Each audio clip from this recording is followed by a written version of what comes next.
இந்த வீடியோல நாம நம்மளோட காரா இருக்கட்டும் பைக்கா இருக்கட்டும் எதுக்காக கியர் அப்படிங்கறத கண்டுபிடிச்சாங்க, எதுக்காக கியரை பயன்படுத்திருக்காங்க அப்படின்னு A to Z இந்த வீடியோல தெரிஞ்சுக்க போறோம். சுவாரஸ்யமான வீடியோ, ஸ்கிப் பண்ணாம கடைசி வரைக்கும் பாருங்க. வாங்க வீடியோக்குள்ள போகலாம். இதை தெரிஞ்சுக்கிறதுக்கு கியர் இல்லைன்னா என்ன ஆகும் அப்படிங்கறத ஃபர்ஸ்ட் தெரிஞ்சுக்கலாம். இதுக்கு ஒரு எக்ஸாம்பிள் பார்க்கலாம். ஒருவேளை கியர்கள் கண்டுபிடிக்கப்படலை அப்படின்னா உங்களோட வாகனமானது 100 கிலோமீட்டர் வேகத்துல போகணும் அப்படின்னா உங்களோட இன்ஜினும் 100 கிலோமீட்டர் வேகத்துல சுத்தணும். இப்படி உங்க இன்ஜின் இவ்வளவு ஸ்பீட்ல சுத்துச்சு அப்படின்னா அதிக அளவுல வெப்பம் உருவாகும். ஈஸியா உங்க இன்ஜின் உடஞ்சி போகலாம், இல்லைன்னா சீஸ் ஆகி நின்றலாம்.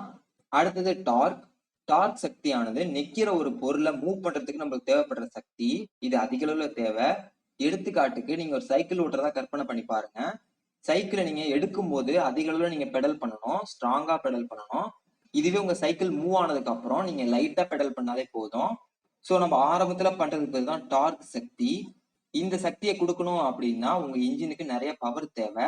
அதே போல குறிப்பிட்ட வேகம் வந்ததுக்கு அப்புறம் இந்த டார்க் சக்தி கம்மியா இருக்கணும். ஆனா இதை நம்மளால கண்ட்ரோல் பண்ண முடியாது. ஸோ உங்களுக்கு எந்த அளவுக்கு வேகமா பைக் போகுதோ அந்த அளவுக்கு தேவையில்லாம டார்க் அதிகமா உருவாகிட்டே இருக்கும். இதனாலேயும் அதிக அளவுல இன்ஜின் ஹீட் ஆயிடும், சக்தியும் வீணா போயிடும். அதே போல ஒரு உயரமான இல்லைன்னா மலை பிரதேசத்துல உங்க வாகனத்தை நீங்க ஏத்துறீங்கன்னா கண்டிப்பா உங்களுக்கு டார்க் அதிக அளவுல தேவைப்படும். அதுக்கு இன்ஜின் அதிக அளவுல வேகமா ஓடணும்.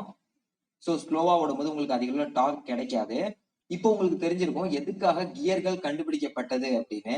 இன்ஜினோட வேகத்தை குறைக்கவும், தேவையான அளவு டார்க் சக்தியை உருவாக்கவும், தேவையில்லாத நேரத்துல டார்க்கை குறைக்கவும் தான் கியர்ஸ் பயன்படுது.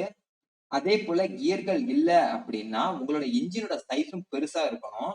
எந்த அளவுக்கு உங்க இன்ஜின் பெருசா இருக்கோ அந்த அளவுக்கு தான் உங்களுக்கு சக்தி கிடைக்கும். ஆனா கியர் மூலமா நம்ம இன்ஜினோட சைஸை சின்னதா உருவாக்கலாம். இதுல இருந்து கிடைக்கிற எனர்ஜியை நம்ம கியர்ஸ் மூலமா அதிகப்படுத்தலாம். சோ நினைச்சு பாருங்க, வாகனத்துல இருக்கிற ஒரு சின்ன சைஸ் இன்ஜின் தான் உங்களால அதிக வேகத்திலையும் ரொம்ப கம்மியான வேகத்திலையும் உங்களோட வாகனத்தை செலுத்த உதவுது. இதுக்கு காரணம் கியர்ஸ் தான். அடுத்தது இன்ஜினோட லிமிட். உங்க இன்ஜினுக்கு ஒரு லிமிட் இருக்கு. இந்த லிமிட்டை தாண்டி உங்க இன்ஜினால கம்மியாவும் சுத்த முடியாது, அதிகமாவும் சுத்த முடியாது. கம்மியா சுத்தினா ஆஃப் ஆயிடும், அதிகமா சுத்தினா ஈஸியா ஹீட் ஆகி வெடிச்சிடும். சோ இன்ஜினை இந்த லிமிட்குள்ள வைக்கிறதுக்காக தான் கியர் பயன்படுது. அடுத்தது எரிபொருள். நீங்க எந்த அளவுக்கு வேகமா உங்க பைக்கை செலுத்துறீங்களோ அந்த அளவுக்கு இன்ஜின் வேகமா சுத்தும். அப்ப அந்த அளவுக்கு உங்களுக்கு எரிபொருள் அதிகமா தேவைப்படும். இதுவே கியர் இருந்துச்சு அப்படின்னா உங்களுக்கு எரிபொருள் ரொம்ப கம்மியாகும். எடுத்துக்காட்டுக்கு நீங்க 3வது கியர்ல போனாலும் சரி, 5வது கியர்ல போனாலும் சரி, வேகம் அதிகரிக்குமே தவிர உங்களோட மைலேஜ் அதே லெவல் தான் இருக்கும். இதுக்கு காரணம் கியர்கள் தான். ஓகே ஃப்ரெண்ட்ஸ், கியர்கள் எதற்காக பயன்படுது அப்படின்னு உங்களுக்கு ஒரு ஐடியா கிடைச்சிருக்கும். நீங்க கியர் போடும்போது என்னென்ன தவறுகள் செய்றீங்க அப்படின்னு தெரிஞ்சுக்கணும்னு நினைச்சீங்கன்னா அதுக்கான வீடியோ டிஸ்கிரிப்ஷன் பாக்ஸ்ல இருக்கு. அதை கிளிக் பண்ணி அந்த வீடியோ பாருங்க. இன்னும் இது போன்ற வீடியோக்கள் தொடர்ந்து வந்துட்டே இருக்கு. அதை தொடர்ந்து பெறுவதற்கு நம்ம சேனலுக்கு சப்ஸ்கிரைப் பண்ணுங்க. இது மிஸ்டர் மோட்டா.